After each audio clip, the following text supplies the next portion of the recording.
तो हेलो, एक बार फिर स्वागत है आपका यूनिक आईएएस अकेडमी बाई गुलफाम अली राजी में। तो इनसेट 3DS ध्यान से सुनिएगा। इनसेट 3DS ये थर्ड जनरेशन का भारत का मौसम की जानकारी देने वाला सेटेलाइट है। पृथ्वी की सतह, समुद्र की सतह, पृथ्वी के वायुमंडल के बारे में यानी कि मौसम की जानकारी के लिए भारत का ये लेटेस्ट सेटेलाइट है जो कि हम स्पेस में लॉन्च कर चुके हैं। इनसेट 3DS थर्ड जनरेशन का है। निसार इसकी फुल फॉर्म है, निसार काफ़ी पूछा जा रहा है एग्ज़ाम में आजकल। इसकी फुल फॉर्म है NASA ISRO synthetic aperture radar. Actually ये सैटेलाइट है, लेकिन सैटेलाइट जो है वो किसकी शक्ल में है? एक दूरबीन की शक्ल में है। स्पेस में काम करने वाली दूरबीन की शक्ल में है ये सैटेलाइट।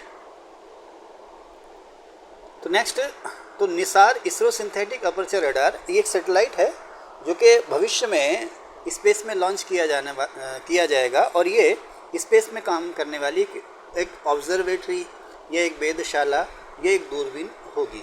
किसका है ये ज्वाइंट मिशन? नासा और इसरो का। कार्टोसैट 2 ये ऐसा सैटेलाइट है जो कि स्पेस में अपना काम पूरा कर चुका था और निष्क्रिय हो गया था। निष्क्रिय होने के बाद आपको पता है स्पेस में बहुत सारा कचरा जमा है, तो इसरो ने इसे धीरे धीरे पृथ्वी के वायुमंडल में ला करके समुद्र में गिरा करके नष्ट कर दिया।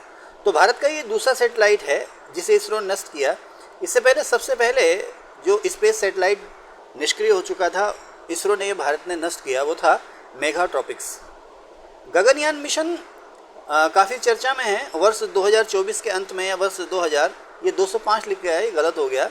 वर्ष 2024 के अंत में या 2025 में भारत का प्रस्तावित स्पेस मिशन है जो कि पहली बार भारत के 3 अंतरिक्ष यात्रियों को, बल्कि ऐसे कहें कि भारत का मिशन है जो कि इंडिपेंडेंटली भारत या इसरो का ही है। इसरो खुद अपनी टेक्नोलॉजी के हेल्प से अपने अंतरिक्ष यात्रियों को ऊपर आसमान में लेकर के जाएगा और उन्हें वापस सुरक्षित भी उतारेगा। तो ये एक कैप्सूल है। गगनयान क्या है? कैप्सूल है, जिससे आप स्पेस शटल भी कह सकते हो, जो कि ऊपर आसमान में जाएगा, कुछ दिन वहाँ रहेगा और रहने के बाद फिर वापस सुरक्षित धरती पर उतरेगा। अच्छा, अभी पिछली वीडियो में मैंने आपको पुष्पक विमान के बारे में बताया था जिसकी हमने सफल टेस्टिंग की थी। तो ये उसी दिशा में चल रहे हमारे प्रयास हैं।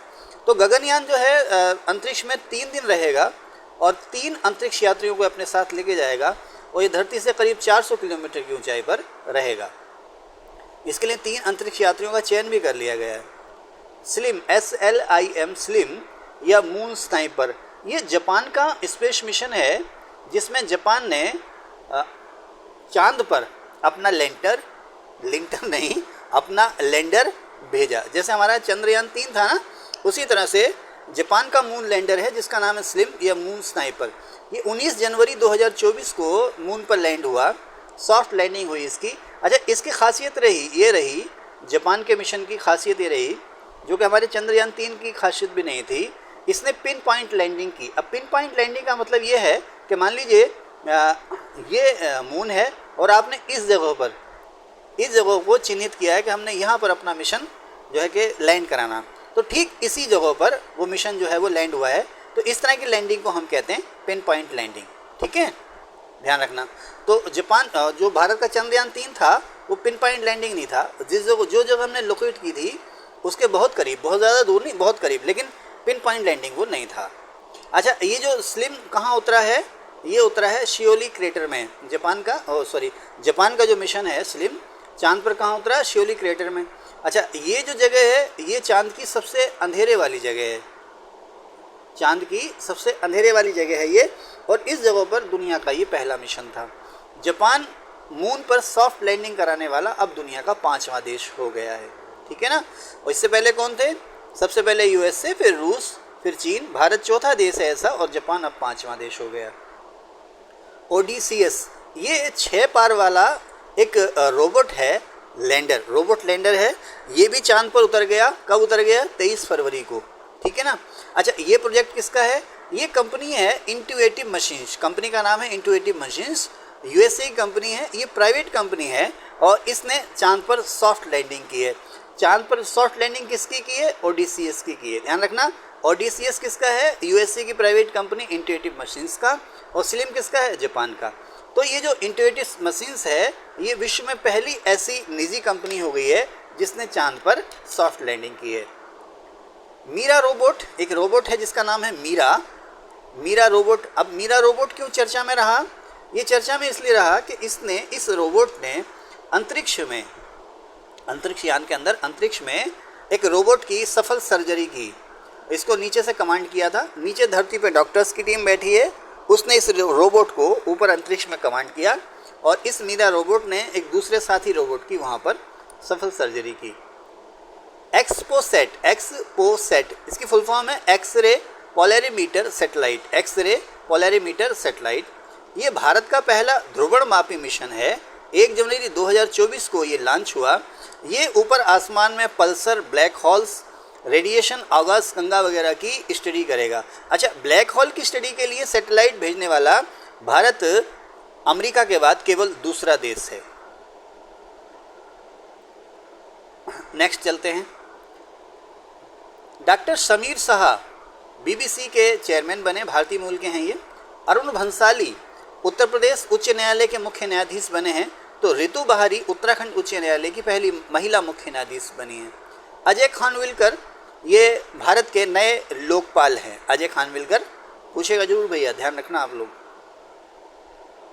नेक्स्ट, भारत रत्न काफ़ी चर्चा में रहे, हालांकि इसमें जानने को बहुत कुछ है, लेकिन उत्तराखंड या यूपी पीसीएस से स्टेट पीसीएस के लिहाज से कुछ खास एग्ज़ाम हैं वनडे वगैरह के लिहाज से जो आपको आने चाहिए। इसमें सबसे पहले 2 लोगों को अनाउंस किया गया, एक कर्पूरी ठाकुर और दूसरे आडवाणी जी। कर्पूरी ठाकुर 49वें और आडवाणी जी इस तरह से ये पुरस्कार पाने वाले 50वें व्यक्ति बने। कर्पूरी ठाकुर को जननायक भी कहा जाता है। इन्होंने भारत छोड़ो आंदोलन में भाग लिया था। ये बिहार के 2 बार सीएम रहे। और इसके अलावा आडवाणी जी जो हैं 50वें ऐसे व्यक्ति रहे जिन्होंने भारत रत्न पाया। ध्यान रखना, आडवाणी जी 50वें। 2002 से 2004 के बीच में ये भारत के उप प्रधानमंत्री रहे थे। इनका जन्म हुआ था 1927 में कराची में। अच्छा, इनके बाद जो पहले 2 ये घोषित हुए, उसके कुछ दिन बाद 3 अलग से घोषित हुए। 51वें चरण सिंह, 52वें नरसिंह राव और 53वें डॉक्टर एम एस स्वामीनाथन। चरण सिंह यूपी के सीएम भी रह चुके थे। ये भारत के उप प्रधानमंत्री भी रहे मोरारजी देसाई सरकार में और कुछ समय के लिए भारत के प्रधानमंत्री भी रहे। नरसिंह राव जो हैं आंध्र प्रदेश के सीएम रहे थे और भारत के प्रधानमंत्री भी रहे। Doctor M S Swaminathan Bharat में हरित क्रांति के पिता हैं। ये 53वें व्यक्ति रहे जिन्हें भारत रत्न मिला। तो अब तक कुल 53 लोग ऐसे हो गए जिनको भारत रत्न मिल चुका है। इस बार का जो गणतंत्र दिवस था वो 75वां गणतंत्र दिवस था 2024 में। और यहाँ पर चीफ गेस्ट कौन थे? तबस्सुम। इसमें चीफ गेस्ट थे 26 जनवरी 2024 को जो गणतंत्र दिवस हमने मनाया 75वां, इसमें फ्रांस के राष्ट्रपति इमैनुअल मैक्रों जो थे वो भारत इस बार के गणतंत्र दिवस में चीफ गेस्ट थे। आपको पता होगा पिछले साल मोदी जी गए थे फ्रांस के राष्ट्रीय दिवस बास्टिल डे परेड में। तो उल्फा जो कि असम का उग्रवादी संगठन था, उल्फा असम सरकार और केंद्र सरकार के बीच में एक त्रिपक्षीय समझौता हुआ है जिससे कि उल्फा ने हमेशा के लिए अपने आप को समाप्त घोषित कर दिया है और वो मुख्य धारा में लौटाया। लेकिन उल्फा का जो गुट परेश बरुआ वाला है उसने इस समझौते में भाग नहीं लिया, उसने उल्फा को जिंदा रखा है। नीतीश कुमार कुल मिला के 9वीं बार बिहार के सीएम बने और इस एक कार्यकाल में उन्होंने 3री बार शपथ ली। किसके कार्यकाल में? विधानसभा के। ये जो वर्तमान विधानसभा है उसमें उन्होंने 3री बार सीएम के रूप में शपथ ली और कुल मिलाकर 9वीं बार उन्होंने सीएम के रूप में शपथ ली। श्री राम मंदिर के बारे में आप लोग बहुत कुछ पढ़ चुके हैं। तो सन 2019 में 9 नवंबर 2019 को सुप्रीम कोर्ट ने फैसला दिया था यहाँ पर राम मंदिर की स्थापना के लिए। प्राण प्रतिष्ठा 22 जनवरी को हुई, आप लोगों को पता ही है, 12:29 पर। और बहुत कुछ आप लोग जान चुके हैं। अब ये जो मंदिर है नागर शैली में बना हुआ है और मंदिर के वास्तुकार हैं चंद्रकांत सोमपुरा। और इसमें जो मूर्ति है, जो ग्रेनाइट या काले स्लेटी पत्थर की मूर्ति है, बाल स्वरूप भगवान राम के बाल स्वरूप या रामलला की जो मूर्ति है उसके मूर्तिकार हैं अरुण योगीराज। मंदिर के वास्तुकार हैं चंद्रकांत सोमपुरा और मूर्ति के वास्तुकार हैं अरुण योगीराज। ओके, अच्छा, अब अयोध्या में जो हवाई अड्डा है उसको अंतर्राष्ट्रीय हवाई अड्डा का दर्जा दिया गया है। उसका नाम हो गया है महर्षि वाल्मीकि अंतर्राष्ट्रीय हवाई अड्डा। ओके, और अयोध्या कैंट का जो रेलवे स्टेशन है, अयोध्या का जो रेलवे स्टेशन है उसको नाम दिया गया अयोध्या धाम जंक्शन। ओके, चलिए आगे चलते हैं। डॉक्टर शमीर शाह तो मैंने आपको बता दिया। अच्छा, अब अटल ब्रिज अब बहुत चर्चा में रहा। बम्बई में, महाराष्ट्र में बम्बई में एक पुल बना है जिसका थोड़ा सा हिस्सा ज़मीन पर ही है, यानी कि नदी के ऊपर है, और उसका एक बहुत बड़ा हिस्सा जो है वो समुद्र के ऊपर है। ये मुंबई और नवी मुंबई को आपस में जोड़ रहा है। एक और सेवरी, और सेवरी से नहावा सेवा तक। कहाँ से? सेवरी, इसको थोड़ा बड़ा कर लेते हैं। सेवरी से नहावा शेवा तक, मुंबई में शेवरी और नवी मुंबई में नहावा शेवा तक ये ब्रिज बना है। किसके ऊपर? समुद्र के ऊपर। इसको क्या नाम दिया गया? अटल सेतु नाम दिया गया। तो अटल सेतु या मुंबई नवी मुंबई सेतु या सेतरी नहावा शेवा अटल सेतु, एक ही बात। इसकी कुल लंबाई है 21.8 किलोमीटर, जिसमें से लगभग 15 किलोमीटर जो है ये समुद्र के ऊपर है। 6 लेन का है ये। अच्छा, इससे पहले वैसे तो समुद्र के ऊपर और भी पुल बने हुए हैं, कोई 500 मीटर लंबा तो कोई 600 मीटर लंबा, लेकिन सबसे बड़े पुलों में भारत में ये 2 ही हैं। इससे पहले सन 2009 में बम्बई में ही बांद्रा और वर्ली के बीच का पुल बना था। ऐसा नहीं है कि ये सबसे पहला पुल है। स्वच्छता सर्वे आ गया साहब। तो स्वच्छता सर्वे 2023 का, जिसकी रिपोर्ट 2024 में जारी हुई, इंदौर लगातार 7वीं बार सबसे स्वच्छ शहर है। सबसे स्वच्छ राज्य का दर्जा मिला महाराष्ट्र को। तो सबसे स्वच्छ छावनी या कैंट मध्य प्रदेश में महू। सबसे स्वच्छ गंगा टाउन वाराणसी। ओके, तो वर्ष 2023 का जो स्वच्छता सर्वे है उसका जो थीम वो थी वेस्ट टू वेल्थ, और 2024 का जो स्वच्छता सर्वे है उसकी थीम होगी भविष्य में रिड्यूस, रीयूज और रिसाइकिल।